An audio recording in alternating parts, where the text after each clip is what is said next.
So in college, I discovered fasting, right? The spiritual discipline of fasting. It was a new thing for me. I didn't know anyone who did it before I engaged with it. And I found the idea of it kind of enticing and a little weird.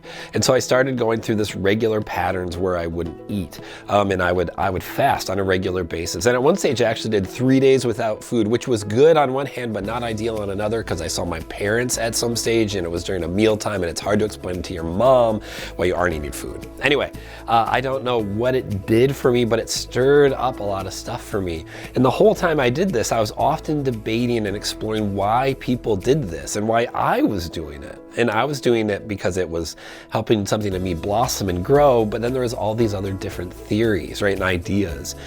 Because I read some people who fasted because it felt it made their time of prayer more effective, right? It felt like it boosted it to some degree. And some folks did it as a form of discipline to remind themselves that they could and they weren't dependent. And others did it as a process to remind themselves to listen to God and all that meant. And especially with that third group, that each pang or grumble of hunger was a reminder to pray, and that we live in a world where we don't die by our own ability, but we live in a world that's sustained by God. And for me, it was that third category that rang the most true, where hunger was a prompt and a reminder to prepare myself for the life I wanted to live. One not marked by the ways and values of the world, but one marked by the kingdom and a different impulse and drive. And to be honest, it was that form of preparation that resonated with me. We're entering a time and season during this church year that's called Lent, right? And it has that same idea. People often give something up for Lent. Lent's been around since like the 3rd or 4th century.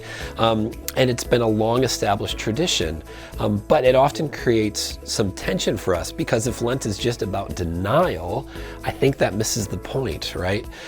The real value of Lent is a time of preparation for us to live fully in the kingdom and with kingdom priorities, right? So sometimes we need to deny ourselves of something, absolutely.